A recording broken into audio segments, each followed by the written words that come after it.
This is Martin Luther King weekend, a big weekend, a man who made a huge impact on our society. And every year I try to find something that ties in with what he did, some quote or something.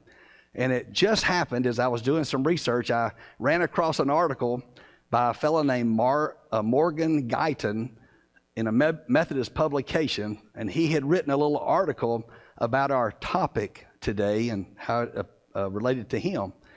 And so he had a friend who worked closely with Dr. Martin Luther King, and Dr. Martin Luther King was continually telling this man this one thing over and over again: do not succumb to the disease of cynicism, for it will justify all of your worst instincts. And then the author goes on to say that the only remedy for cynicism is love. And so that is sort of the direction we're headed today, because I don't know if you looked at the bulletin and saw what the sermon message was titled, A Case of Sin, and you just thought that your pastor was so ignorant he couldn't spell correctly. But sin is actually just short for cynicism, or being cynical. And in our story today, we're going to learn about a person who was very cynical, and that's why our story is like that. And that's why I wanted to start off today by sharing just a few tidbits of what I consider to be highlights of cynical wisdom. Now, if you don't like these, that's okay with me. 1, if you think nobody cares about you, miss a few mortgage payments. And I want you to help me with some of these. So, for every action, there's an opposite equal. Yeah. So in the cynical world, it would be for every action there's an equal and opposite criticism. Which actually brings me to a point. I have a really dear friend who is actually not much different than people that we've had here and currently have here in our church. They would be what I call secret angels. You know, they just do things for people. You have no idea of all the good that they do. They just do. They'll fix a meal and take it to somebody they know's in need or whatever. They just do those kind of things. And my friend is like that. And she's done that for most of the time I've ever known her. But what she's figured out over the years is, and this is her byline, by the way, no good deed goes unpunished. And so she says that about every time I see her. So anyway. Okay, another line, no one is listening until you make a mistake. Here's another one you can help me with. 2 wrongs are only the beginning. Bills travel through the mail at twice the speed of checks. And then I pull this one because Pastor Josh is always sharing percentages with me. 42.7% of all statistics are made up on the spot. You can add that to your list. And then the last one you can help me with, if at first you don't succeed, skydiving is definitely not for you.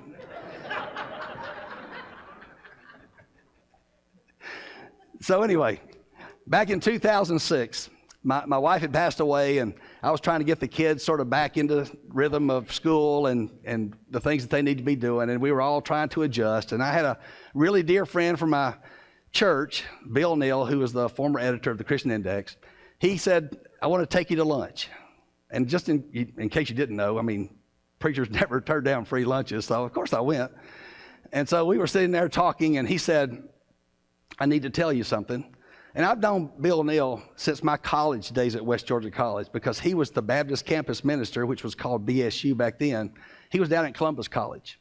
And so every year we had the state basketball tournament down there. And so I'd met Bill several times. And when I came back to Georgia, there he was in the church where I was going to be serving, which was a small world thing. But Bill looked at me and he said, Ernie, the longer you stay in ministry, the more cynical you become. And I said, well, I should be an expert by now. But anyway, the truth is the experience is a hard teacher. The experience can be a really hard teacher. Life does not always meet our expectations. And we find ourselves revising our expectations because we have to change from what we originally wanted. Now today we're going to meet a fella. His name is Nathaniel. Now I mentioned it a while ago in the children's chat time. Nathaniel was a man who had tasted that type of disappointment. He had become cynical. But Nathan comes face to face with Jesus Christ. And because of that encounter, his life changes, his perspective changes. And from that encounter, Christ is able to show Nathaniel great things in his spiritual life. Now, our story today from Mark, John chapter 1, verses 43 through 51, is an easy story to read, but it's easier to read if we break it down into vignettes. And so I can read the whole thing through, or you can let me just break it down into the threes. It'd be easier to understand. So the first vignette is evaluating the offer, and that's verses 43 to 46. And it says, the next day Jesus decided to go to Galilee. He found Philip and said to him, "Follow me." Now Philip was from Bethsaida, the city of Andrew and Philip. Philip found Nathanael and said to him, "We have found him about whom Moses in the law and also the prophets wrote, Jesus, son of Joseph from Nazareth." Nathanael said to him, "Can anything good come out of Nazareth?" Philip said to him, "Come and see." So the story begins with Philip's call from Christ. Christ invites Philip to come, and Philip does, but first he goes and finds his friend Nathaniel to tell him what he considers to be great news. We have found him about whom Moses and the law and the prophets wrote, Jesus, son of Nazareth, son of Joseph from Nazareth.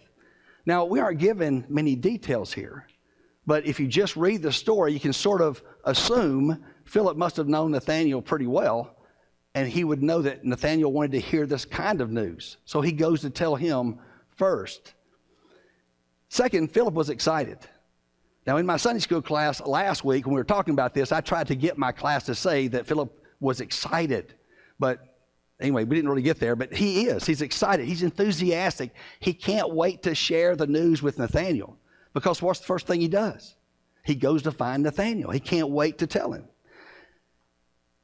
Philip's response to Jesus is how the gospel is shared. Person to person, face to face, in the context of a relationship. That's how the gospel spreads. And then Nathaniel's response, completely opposite from what you would have hoped to hear. Can anything good come out of Nazareth? I mean, that is a picture of the outlook of his life. And while it appears to be a reflection on the people from Nazareth, I think it more aptly is a statement of what's going on inside of him. He appears to be cynical. And the really great thing, is that Philip wasn't put off by Nathaniel's response. In fact, he just sort of ignores it. In fact, he might have been expecting it. Nathaniel's his friend. He knows how he sees things. But either way, what does Philip do? He makes the offer. Come and see. Come and see for yourself. Now, it's just like each one of us. Nathaniel has to evaluate the offer with his life experiences. But for Nathaniel, experience had shown him something less than what he wanted and what he expected. He had been disappointed because, and I don't know if you can understand this, he longed for God to redeem Israel. He longed for that. Have you ever longed for something? Like really longed for it, wanted it so bad? Well, that's Nathaniel. He longed for God to send a Messiah that would bring Israel back to prominence. And he was like a lot of the other Israelites. His sense of purpose and his worth was all tied up in with his people. And here they were, still under Roman rule, and he had suffered so much disappointment. All those prophets and preachers talking about a Messiah to come, and now his friend Philip telling him the same thing. Nathaniel had become cynical. He'd become a skeptic. And so he asked skeptic questions. Can anything good come out of Nazareth? Doesn't the Bible contradict itself? Doesn't science prove that miracles don't happen? Nathaniel's question was smoke and mirrors. He really didn't want an answer, and Philip didn't give him one. But I think that Philip knew the deeper heart question that Nathaniel was really trying to ask. What makes my life significant?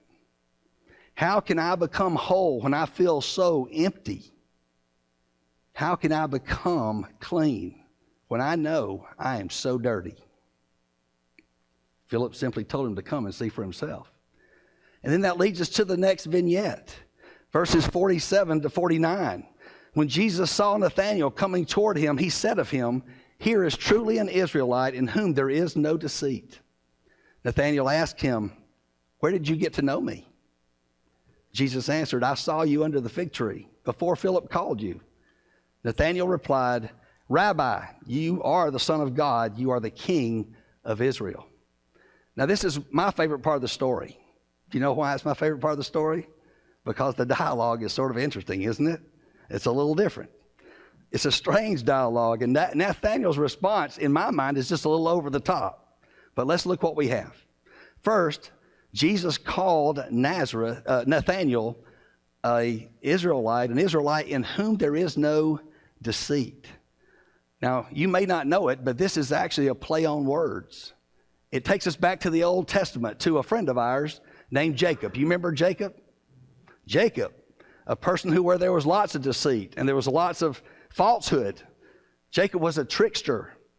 Well, that is until he wrestled with God. And then his life changed. His perspective changed. He turned his life around, and God named him Israel. And so there's that subtle playfulness when Jesus called Nathanael a true Israelite in whom there is no deceit. But second, he told Nathanael that he had seen him sitting under the fig tree. Now, the fig tree was a place of rest and comfort. And the prophets of ancient Israel, they used the image of the fig tree as a picture of God's end-time kingdom. In Zechariah chapter 3, verse 10, "In that day each of you will invite his neighbor to sit under his vine and his fig tree, declares the Lord God Almighty." The prophet Micah used the image in the same way, describing the state of man after the kingdom has arrived. Because of this imagery, the Israelites would sit under a fig tree as a place of prayer and hope and expectation. So Jesus used these two literary images to break down the walls of Nathaniel's cynicism that he had erected.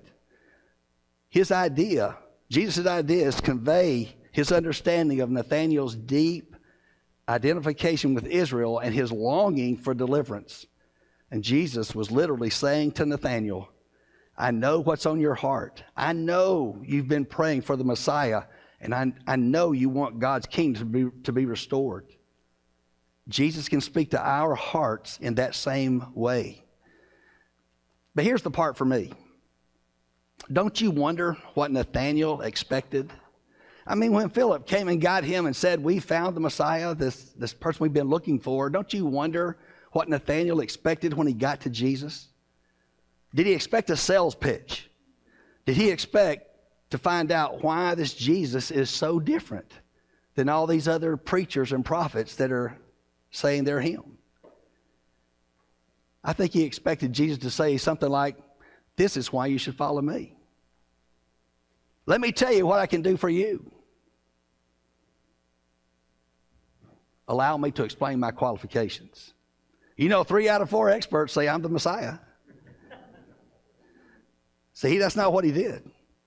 That's not what Jesus did. Instead, he greeted Nathanael by speaking directly to his heart. He immediately got past the cynicism and the smokescreen that Nathanael had built up in order to deal with a core issue for Nathanael. Jesus didn't play games. Instead, he penetrated into the yearning that Nathanael felt most. And Nathanael's response shows that Jesus did just that. He responds in simple faith and joy, "You are the Son of God, King of Israel." Now, this quick switch from cynicism to sincerity indicates the depth to which Christ has touched him. And it is an example to all of us of how Jesus can touch us too when we encounter him. He can get past our defenses. He can get to the longings. that we have deep within us if we will allow him. And he reminds us that we were designed and created with dignity. We've been given hearts and abilities and talents that can be used for purpose. Our daily labors have more significance than the week in, week out grind of trying to earn a living. Our physical bodies and relationships mean more than mere gratification. As God's people, we are cherished, we are loved, and we are adored. And that brings us to our third vignette, moving to higher ground in verses 50 and 51. And Jesus answered, "Do you believe because I told you that I saw you under the fig tree? You will see greater things than these." And then he said to him, "Very truly I tell you, you will see heaven opened and the angels of God ascending and descending upon the Son of Man."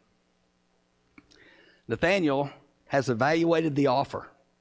He has followed his friend Philip to meet the Messiah, and he has had the walls that he has built up in his cynicism, he's had those broken down. And now in the finale, Jesus will blow Nathaniel's mind with a promise that he is about to make. And it's going to far exceed the expectations that Nathaniel even considered. You see, Christ didn't do what Nathaniel was expecting. He didn't promise to restore Israel. What he did promise was to open up heaven and show the inner workings of creation. And here again, we have the imagery from the Old Testament and our good friend Jacob. You see, the idea of seeing the angels ascending and descending from heaven goes all the way back to the vision of Jacob's ladder that we sang about just a moment ago in Genesis chapter 28. And that is where God promised that he would make Jacob be the father of a great nation. Now, through that image, Christ is letting Nathaniel know his plans to build a great nation. But it would not be the kind of nation that Nathaniel expected. You see, Christ did not take for himself the title King of Israel. But what did he call himself? Son of Man. Son of Man. And if you look in the Old Testament, everywhere you look in the Old Testament, you're going to find that when that term Son of Man is used, it refers simply to a human, except in the book of Daniel. And in the book of Daniel, that term is used to describe the individual to whom God would give authority over all creation. It was not so much to be a political title as it was an end times title. Jesus was in effect saying, "I am a bigger king than you ever expected." And so I ask you, who else could speak to our deepest yearnings but the one who was present at the beginning of creation and who crafted those very yearnings within us? Who? Christ knows those yearnings even better than we do. And as we walk with him, and as we grow deeper and wiser in our faith, he'll teach us. He'll reveal to us an understanding of the yearnings that he's placed within, and he'll give us what he gave to Nathaniel. And do you know what he gave to Nathaniel? He gave Nathaniel spiritual insight. Spiritual insight. That's what we all need. And so I want to close with this. Back in high school, I took French. Now, I had my choice of Latin, Spanish, or French, and I chose French. Now, I couldn't tell you why I did that, but I think because I thought it was a love language or something. What did you take, Rob? Latin, of course, because you're a singer.